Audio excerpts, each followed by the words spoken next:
آج کا یہ پروگرام ہو رہا ہے آل انڈیا ایکتا موومنٹ اور ایک اور تنظیم کے تحت، اور مولانا خلیل الرحمان سجاد نعمانی نے آل انڈیا ایکتا موومنٹ کی جو یہ تحریک چلائی ہے وہ اس وقت کی سب سے زیادہ ضرورت ہے۔ پچھلے کئی ہزار سال سے ہندوستان میں انسانوں کو ذات پات کے درمیان تقسیم کر دیا گیا، ایک فلسفہ بنا دیا گیا کہ انسان کا ایک طبقہ وہ ہے جو سب سے اوپر ہوگا، انسان کا دوسرا طبقہ وہ ہے جو سب سے نیچے ہوگا، ایک آقا ہوگا، دوسرا غلام ہوگا، ایک کو تعلیم حاصل کرنے کا حق ہوگا، دوسرے کو تعلیم سے محروم رکھا جائے گا، ایک پوجا کرے گا، دوسرے کو مندر میں قدم رکھنے نہیں دیا جائے گا، ایک اپنا کام کرائے گا اور دوسرے کی حیثیت اس کے نوکر اور خادم کی ہوگی، اس کو اس کے سامنے بیٹھنے کی، اس کے سامنے کھڑے ہونے کی، اس سے برابر سے بات کرنے کی اہمیت نہیں ہوگی، جرأت نہیں ہوگی۔ پچھلے 3000 سال سے ہندوستان کے انسانوں کو، یہاں کی عوام کو تقسیم کیا گیا ہے اسی زمرے میں، اسی فرق میں، اور آج تک یہ سلسلہ جاری ہے اور اس کو ختم کرنے کی ضرورت ہے۔ مولانا خلیل الرحمان سجاد نعمانی کے تحریک، ان کا یہ مومنٹ اسی انسانی تفریق کو ختم کرنے کے لیے ہے۔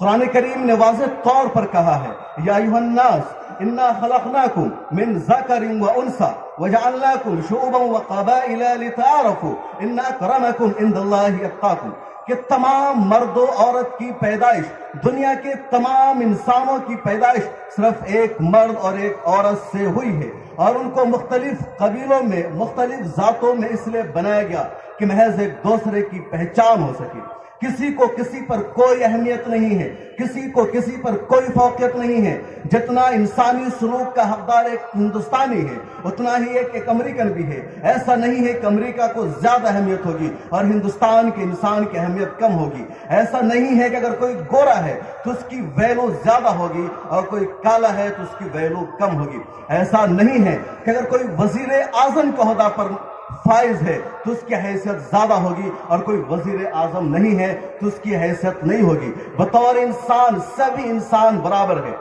سبھی برابری کے حقدار ہیں، سبھی انصاف کے حقدار ہیں، سبھی آزادی کے حقدار ہیں، سبھی بھائی چارہ کے حقدار ہیں، کوئی تفریق نہیں ہونی چاہیے۔ اور اسی برابری، ایکوالٹی، جسٹس اور انصاف سے آج بھی انسانوں کو محروم رکھنے کی کوشش کی جا رہی ہے۔ آج بھی ایک سازش رچی جا رہی ہے کہ منو اسمرتی کا نظام نافذ کیا جائے، اور اس کے لیے آج کی تاریخ میں میڈیا کا سب سے زیادہ استعمال کیا جاتا ہے۔ بڑے بڑے ٹی وی چینل، اس کے اینکر، بلکہ یوٹیوبر اور جرنلسٹ بھی انسانوں میں تفریق کرنے کی کوشش کرتے ہیں، انسانوں کو بانٹنے کی کوشش کرتے ہیں۔ ایک طرف ان کا وہ نظریہ دکھاتے ہیں کہ وہ سب کو ساتھ لے کر چلنا چاہتے ہیں، دوسری طرف ان کو اسی بنیاد پر جب مارا جاتا ہے، ستایا جاتا ہے تو ان کی خبروں کو نہیں دکھایا جاتا۔ روزانہ ہندوستان میں کہیں نہ کہیں کسی دلت کو گھوڑا پر سوار ہو کر بارات جانے کی وجہ سے مارا جاتا ہے۔ دلت سماج سے تعلق رکھنے والے دلہا کو یہ حق نہیں دیا جاتا ہے کہ وہ گھوڑا پر سوار ہو کر اپنی شادی کر سکے۔ دلت سماج سے تعلق رکھنے والوں کو یہ حق نہیں دیا جاتا ہے کہ وہ مندر میں جا کر پوجا کر سکے۔ دلتوں کو یہ حق آج بھی نہیں دیا جاتا ہے کہ اس کی بارات، اس کا قافلہ کسی ایسی بستی سے گزر جائے جہاں برہمن رہتے ہوں، جہاں پر کاسٹ کے لوگ رہتے ہوں، ان سے محروم کر دیا جاتا ہے۔ اور یہ ٹی وی چینل والے ان خبروں کو نہیں دکھاتے ہیں، ان کو اسپیس نہیں دیتے ہیں، ان کو جگہ نہیں دیتے ہیں۔ کیوں؟ اس وجہ سے کہ اگر ان خبروں کو جگہ مل گئی تو آپ بیدار ہو جائیں گے، دلت جان جائیں گے کہ سچائی کیا ہے، ان پر اتیاچار کیا ہو رہا ہے، ان پر ظلم کتنا ہو رہا ہے۔ دوسری طرف جب مسلمانوں پر ظلم ہوتا ہے یا مسلمانوں کا کوئی معاملہ ہوتا ہے تو اس کی نگیٹو خبریں ٹی وی چینلوں پر دکھائی جاتی ہے تاکہ یہ میسج دیا جا سکے کہ اس سرکار میں مسلمان پریشان ہیں، وہ ظلم و ستم کے شکار ہیں۔ اور جب یہ میسج دیا جاتا ہے کہ مسلمان اس سرکار سے پریشان ہیں، وہ ظلم و ستم کے شکار ہیں، تو پھر وہ طبقہ خوش ہو جاتا ہے اور یہی ان کے ووٹ بینک کا سبب بن جاتا ہے۔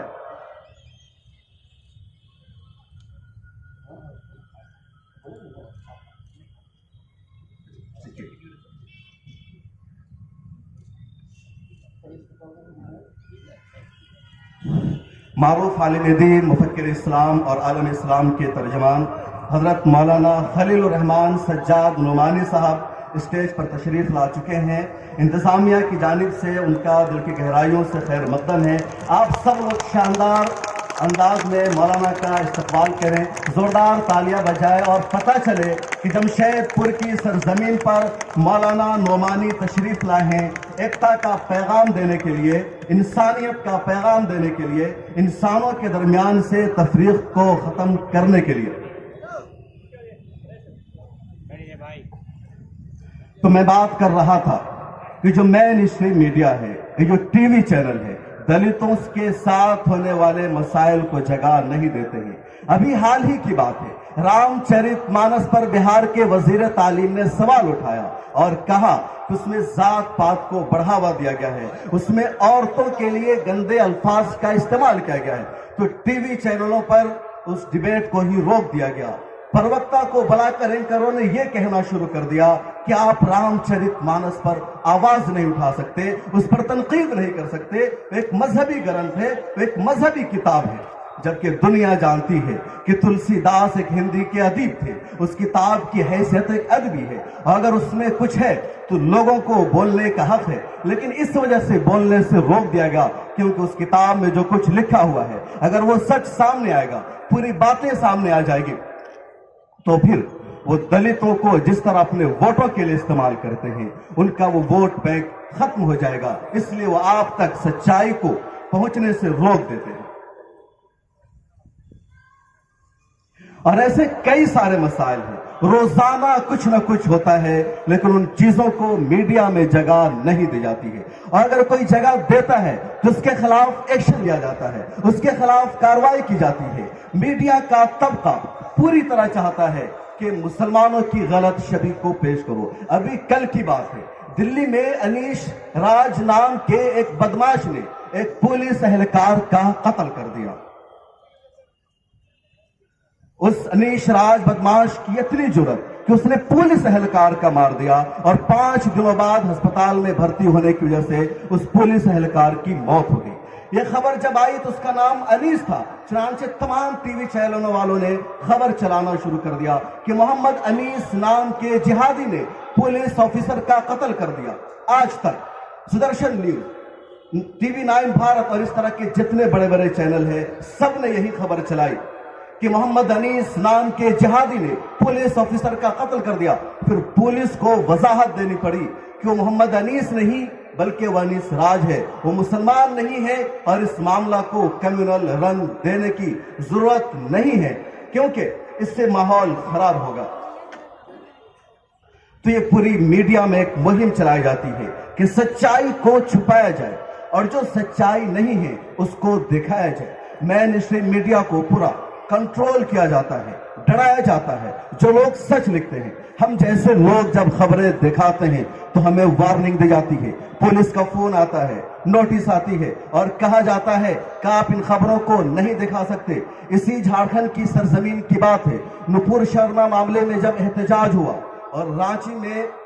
احتجاج کر رہے ایک بچے مدثر کو پولیس نے فائرنگ کر کے شہید کر دیا، اس کی ویڈیو جب ٹویٹر پر ڈالی گئی تو منسٹری نے ٹویٹر کے ذریعے تمام ایکٹیوسٹ کو، یوزرز کو نوٹس بھیج دیا کہ اس میں وائلنس ہے، آپ کو یہ ویڈیو اپنے ٹویٹر ہینڈل سے ہٹانی ہوگی۔ تو ہمیں سچ دکھانے سے روک دیا جاتا ہے۔ کانپور کی مثال سامنے ہے، کانپور میں نپور شرما کے معاملے پر احتجاج ہو رہا تھا، خبریں ٹی وی چینلوں پر یہ دکھائی جا رہی تھی کہ مسلمان پتھر پھینک رہے ہیں، پولیس اہلکاروں پر مسلمان پتھر چلا رہے ہیں۔ وہاں سے رپورٹ آئی، میرے پاس ایک ویڈیو آئی اور میں نے اپنے ٹویٹر ہینڈل پر اس ویڈیو کو شیئر کیا اور لکھا، اس ویڈیو میں صاف طور پر دیکھا جا سکتا ہے کہ بہو سنکھیک سماج کے لوگ پتھر چلا رہے ہیں، پولیس بھی وہاں پر موجود ہے، کیا پولیس کارروائی کرے گی؟ تب میرے ہی خلاف FIR درج کیا جاتا ہے، ملت ٹائمز کو نوٹس بھیج دی جاتی ہے، کبھی ملت ٹائمز کے یوٹیوب چینل کو بند کر دیا جاتا ہے، کبھی فیس بک پیجز کو بند کر دیا جاتا ہے، کبھی ٹویٹر کی ریچ کو روک دیا جاتا ہے۔ یہ سب اس وجہ سے کہ ہم سچائی نہ دکھا سکے، ہم دلتوں پر ہونے والے اتیاچار کو دنیا کے سامنے پیش نہ کر سکے، ہم مسلمانوں کی منفی شبیہ پیش کرنے والی خبروں کو نہ دکھا سکے، ہم صرف ان کی ہاں میں ہاں ملاتے رہے۔ لیکن